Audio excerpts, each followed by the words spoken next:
नमस्कार. संजय गांधी निराधार योजना तसेच श्रावणबाळ निराधार योजनेच्या सर्व लाभार्थ्यांकरिता अत्यंत महत्त्वाची माहिती आज आपण घेऊन आलेलो आहोत.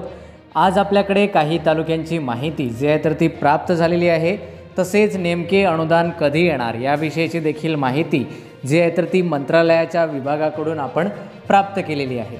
त्यामुळे जर आपल्यापैकी कुणी चॅनलवरती नवीन असेल तर अशाच प्रकारच्या अधिकृत माहितीसाठी आपल्या चॅनलला सबस्क्राईब करायला विसरू नका.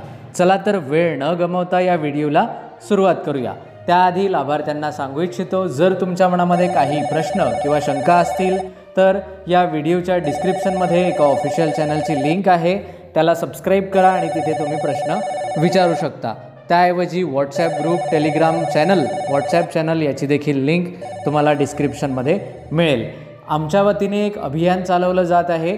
लाभार्थ्यांची फ्रीमध्ये सर्व काम करून दिले जात आहे किंवा अत्यंत अल्प दरामध्ये जे आहे तर ते लाभार्थ्यांचे जर काही काम अडलेले असेल तर ते आमच्या टीमकडून करण्याचे कार्य आम्ही हाती घेतलेले आहे. आणि काल आणि आज बऱ्याच लाभार्थ्यांचे UDID कार्ड असेल, आधार कार्ड असेल, अशा गोष्टी अपडेट करणे किंवा नवीन काढण्याचे काम आमच्या टीमने जे आहे तर ते सुरू केलेले आहे. ठीक आहे. तर नेमके अनुदान कधी येणार याविषयी सर्वांना उत्सुकता लागलेली आहे आणि त्याची माहिती देखील आलेली आहे. ती माहिती आपण व्हिडिओच्या शेवटी पाहणार आहोत. त्याआधी आपण काही तालुक्यांची माहिती पाहूया की तिथे अनुदान का आलेले नाही, त्या तालुक्यांची सध्या परिस्थिती काय आहे. तर चला तर वेळ न गमावता या व्हिडिओला आता सुरुवात करूया. तर बघा, आजचा पहिला तालुका आहे इंदापूर. इंदापूर या तालुक्यामध्ये जवळजवळ 300 लोकांची जी आहे तर ती KYC बाकी आहे अशी माहिती मिळते आहे. त्यामुळे यादीतील 300 लोकांनी आता KYC करणं गरजेचं आहे आणि लवकरच हे सर्व प्रोसेस झाल्यानंतर जे आहे तर ते तुम्हाला 2-3 दिवसामध्ये अनुदान येऊन जाईल. ठीक आहे. पुढील तालुका आहे माजलगाव. माजलगाव या विभागामध्ये अशी माहिती मिळते आहे की येथील लाभार्थ्यांची जवळजवळ 85% लाभार्थ्यांचे कागदपत्र पडताळणीचं जे काम आहे तर ते आता पूर्ण झालेलं आहे माजलगाव या विभागामध्ये. यांना लवकरच 2-3 दिवसामध्ये अनुदान वितरणाची शक्यता वर्तवण्यात येत आहे. ठीक आहे. पुढील विभाग आहे खुलताबाद. खुलताबाद छत्रपती संभाजीनगर येथील माहिती मिळते आहे की येथील संजय गांधी निराधार योजनेची यादी अद्यापही DBT पोर्टलवर अपडेट झालेली नाही. म्हणजे काही लोकांची झालेली आहे पण जे लास्ट ज्यांनी डॉक्युमेंट्स दिले तर त्यांची अद्यापही अपडेट झालेली नाही आणि त्या कारणामुळे तुम्हाला आता अनुदान आलेले नाही. या कारणामुळे वितरणात विलंब होत आहेत. जशी यादी अपलोड होईल तसे लवकरच अनुदान तुमच्या खात्यात जमा केले जाईल. आता यावरती काम चालत नाही आहे काय, तर यावरती मोठ्या प्रमाणावर प्रशासनाकडून काम केले जात आहे. ठीक आहे. पुढील विभाग आहे नागपूर शहर. नागपूर शहर ज्यांचं आहे तर या विभागाची देखील माहिती पुढे येते आहे. यामध्ये जवळजवळ 50हून अधिक दिव्यांगांच्या नावामध्ये जे आहे तर ते त्रुटी आढळून आलेल्या आहे. बघा, ही जी संख्या आहे ही कमी जास्त होऊ शकेल कारण आमच्याकडे जी माहिती प्राप्त होते ती माहिती आम्ही तुम्हाला देतो आहे.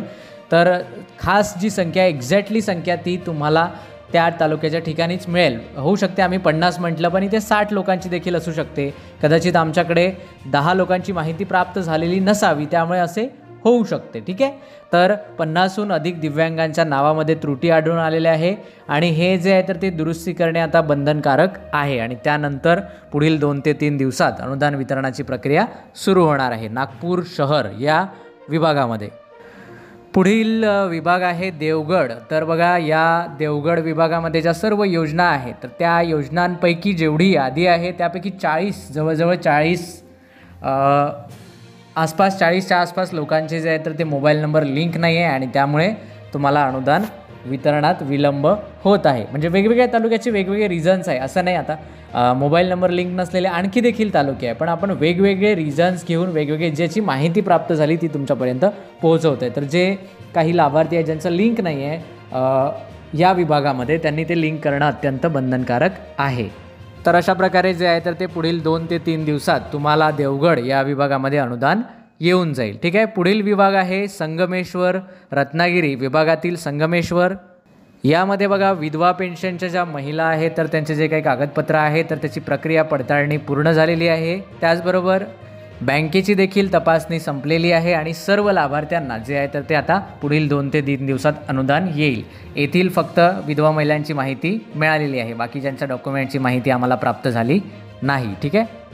पुढील विभाग आहे चाळीसगाव. जळगाव विभागातील चाळीसगाव या विभागामध्ये खास करून श्रावणबाळ म्हणजे जे ज्येष्ठ नागरिक आहेत तर त्यांच्या जे आहे तर ते KYCचे प्रमाण कमी आहे. आता टक्केवारी पण नाही मिळाली आणि किती लोकांचे ते देखील डिटेल्स मिळालेले नाही, परंतु KYCचे प्रमाण कमी असल्यामुळे येथील निधी जो आहे तर तो थांबवण्यात आलेला आहे आणि लवकरच हे झाल्यानंतर तुमच्या खात्यामध्ये तो निधी वर्ग केला जाईल, म्हणजे वितरित केला जाईल. ठीक आहे. माजलगाव या विभागामध्ये, क्षमा असावी, चाळीसगाव या विभागामध्ये. ठीक आहे. पुढील विभाग आहे सुरगाणा नाशिक. नाशिक विभागातील सुरगाणा या विभागाची माहिती आपल्याला प्राप्त झालेली आहे. येथील माहिती अशी मिळते आहे की जे श्रावणबाळ योजनेची यादी आहे तर ती अद्यापही DBT पोर्टलवरती अपलोड झालेली नाही, त्यामुळे प्रशासकीय विलंब होत आहे. म्हणजे जी यादी लवकर अपलोड झाल्यानंतर या विभागामध्ये अनुदान येऊन जाईल. ठीक आहे. पुढील विभाग आहे सेलू. वर्धा विभागातील सेलू. तर बघा, इथे काही लोकांचे मोबाईल नंबर लिंक नसल्यामुळे देखील तुम्हाला अनुदान येण्यास उशीर होत आहे. म्हणजे याआधी देखील एक तालुका होता आणि या देखील तालुक्यामध्ये मोबाईल नंबर लिंक नाही हा इश्यू येतो आहे आणि त्या कारणामुळे तुमचे पैसे आता लवकर येत नाही आहे. ठीक आहे. जर मोबाईल नंबर लिंक नसेल तर तुम्हाला अनुदान येणार नाही. तर बघा, अशा प्रकारे पुढे बऱ्याच तालुक्यांची माहिती उपलब्ध आहे. परंतु जर आपल्या मनामध्ये काही प्रश्न किंवा शंका असतील तर ते नक्की विचारा. चॅनलवरती नवीन असाल तर अशाच प्रकारच्या अधिकृत माहितीसाठी आपल्या चॅनलला नक्की सबस्क्राईब करा. पुढील विभाग आहे जालना. जालना शहर तसेच जालना ग्रामीण, जालना जिल्हा आणि जालना तालुका ज्यांचा आहे त्यांच्यासाठी खास करून येथे काही दिव्यांग लोक आहेत ज्यांच्या नावामध्ये त्रुटी आढळून आलेल्या आहे. तर दिव्यांग लोकांनी जालना या विभागामध्ये ज्यांचं नाव चुकीचं आहे अशा लोकांनी तिथे संपर्क साधणं गरजेचं आहे. प्रत्येक दिव्यांगाने तिथं गेलं पाहिजे असं काही नाही, परंतु काही लोकांच्या नावामध्ये त्रुटी आढळलेल्या आहेत. ठीक आहे. आणि या कारणामुळे पुढील 2-3 दिवस अजून अद्यापही पेमेंट येणार नाही. 2 ते 3 दिवसात अनुदान येऊन जाईल. जर त्रुटी दुरुस्त झाल्या नाही तर तुम्हाला पैसे मिळणार नाही. ज्या लोकांचे नाव चुकलेले आहे इतरांना पैसे मिळेल. जालना शहर, जालना ग्रामीण या विभागामध्ये. ठीक आहे. पुढील विभाग आहे भोकरदन. जालना विभागातील भोकरदन या तालुक्याची माहिती मिळते. येथील सर्व जे आहेत तर त्या विधवा महिलांचे डॉक्युमेंट्सचे काम पूर्ण झालेले आहे. आता पुढील 48 तासात येथे अनुदान जमा होण्याची दाट शक्यता आहे. ठीक आहे. तर अशा प्रकारे तुम्हाला अनुदान येऊन जाईल. पुढील तालुका आहे वैजापूर. छत्रपती संभाजीनगर येथील माहिती प्राप्त झालेली आहे. येथे जे श्रावणबाळ योजनेचे ज्येष्ठ नागरिक आहे अशा लाभार्थ्यांपैकी जवळजवळ 350 लोकांची KYC अद्यापही पूर्ण झालेली नाही. छत्रपती संभाजीनगर वैजापूर या तालुक्यात जवळजवळ 350 लाभार्थ्यांची KYC बाकी आहे. त्याचबरोबर येथे पुढील 2 ते 3 दिवसात पेमेंटची शक्यता वर्तवण्यात येते आहे. ज्या लाभार्थ्यांचे अद्यापही KYC झालेले नाही अशा लाभार्थ्यांनी आजच ही प्रक्रिया पूर्ण करणं गरजेचं आहे. ठीक आहे. पुढील तालुका आहे पाटण. सातारा. सातारा विभागातील पाटण या तालुक्यामध्ये वृद्धापकाळ पेन्शन म्हणजे श्रावणबाळ पेन्शनची यादी अद्यापही DBT प्रणालीवरती अपलोड झालेली नाही. म्हणजे काही लोकांचे नाव उशिरा आल्यामुळे येथे काही लोकांचे नवीन नाव जे आहे तर ते अद्यापही अपलोड करण्यात आलेले नाही. ठीक आहे. आणि या कारणामुळे अनुदान जे आहे तर ते थांबलेले आहे. परंतु प्रशासकीय काम जे आहे तर ते सुरू आहे. म्हणजे तालुका स्तरावरून मोठ्या प्रमाणावर हे काम पूर्ण करण्याची प्रक्रिया राबवली जात आहे. ठीक आहे. पुढील आहे शिराळा. शिराळा सांगली विभागातील शिराळा यामध्ये बऱ्याच लाभार्थ्यांचे संजय गांधीमध्ये मोबाईल नंबर लिंक नाही आहे आणि या कारणामुळे जे आहे तर ते आता लाभार्थ्यांना अनुदान जे आहे तर ते येत नाही आहे. म्हणजे हे एकच कारण नाही आहे, परंतु येथील काही लोकांचे मोबाईल नंबर लिंक नाही आहे आणि लवकरच लिंक करून घ्या ज्यांनी मोबाईल नंबर लिंक नाही आहे अशा लाभार्थ्यांनी. ठीक आहे. पुढील विभाग आहे सावंतवाडी. सिंधुदुर्ग विभागातील सावंतवाडी या तालुक्यामध्ये प्रामुख्याने दिव्यांग लोकांच्या नावाच्या स्पेलिंगमध्ये त्रुटी आहेत. काही लोकांचे नाव आधार कार्ड आणि डॉक्युमेंट्सवरती वेगवेगळे आहे आणि अशा कारणामुळे येथे दिव्यांग लोकांचे जे नाव आहे तर ते DBT पोर्टलवरती अद्यापही अपडेट करण्यात आलेले नाही. आता सर्वांचे नाव असे आहे का? नाही. काही लाभार्थ्यांचेच नाव चुकीचे आहे आणि त्या कारणामुळे पैसे आता इथे थांबवण्यात आलेले आहे. ठीक आहे. धाराशिव विभागातील भूम या तालुक्याची माहिती पुढे येते आहे. येथे विधवा महिलांचे डॉक्युमेंट्स पडताळणीचे काम पूर्ण झाले असून लवकरच अनुदान लाभार्थ्यांच्या खात्यावरती जमा होईल. आता इतर लाभार्थी विचारतील की सर आमचं काय, दिव्यांग विचारतील किंवा संजय गांधीचे विचारतील, तर त्यांची माहिती मिळालेली नाही आहे, परंतु तुम्हाला देखील जमा होईल. ठीक आहे. परंतु विधवा महिलांचे जे डॉक्युमेंट्स होते तर ते पडताळणीचे काम पूर्ण झाले आहे बूम धाराशिव या विभागामध्ये. पुढील विभाग आहे मुखेड. मुखेड विभागामध्ये जवळजवळ 300 लाभार्थ्यांचे EKYC बाकी आहे. श्रावणबाळ म्हणजे वृद्ध लोकांचे जवळपास 300 लोकांचे EKYC बाकी आहे आणि त्या कारणामुळे पैसे थांबलेले आहे. लवकरच EKYC करून घ्या ज्यांची झालेली नाही अशाच लाभार्थ्यांनी, आणि तुम्हाला पुढील 2 ते 3 दिवसात अनुदान लवकरच येऊन जाईल. ठीक आहे. मुखेड या विभागामध्ये.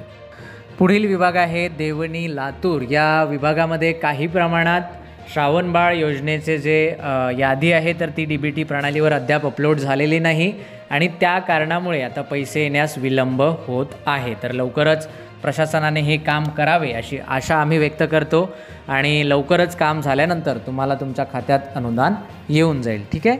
लातूर या विभागामध्ये. पुढील विभाग आहे मोहाडी भंडारा. विभागातील मोहाडी या तालुक्याची माहिती मिळते आहे. संजय गांधी निराधार योजनेचे खास करून बऱ्याच लाभार्थ्यांचे मोबाईल नंबरचे इश्यू आहे आणि बऱ्याच लाभार्थ्यांचे मोबाईल नंबर लिंक नसल्यामुळे आधार कार्ड देखील लिंक करण्यात प्रॉब्लेम येत आहे आणि त्या कारणामुळे तुमचे पैसे आता थांबवण्यात आलेले आहे. या व्यतिरिक्त देखील आणखी अडचणी असू शकतात, परंतु मोबाईल नंबरची माहिती आम्हाला मिळालेली आहे. तर जर आपल्यापैकी असं कोणी असेल ज्यांचा अद्यापही मोबाईल नंबर लिंक केलेला नसेल तर त्यांनी लवकरात लवकर तालुक्याच्या ठिकाणी जाऊन मोबाईल नंबर लिंक करणं गरजेचं आहे. ठीक आहे.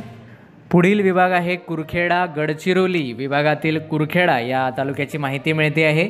इथे काही दिव्यांग लाभार्थ्यांच्या नावामध्ये थोडी अडचण आहे आणि त्याची यादी जी आहे तर ती आता अद्यापही अपलोड झालेली नाही.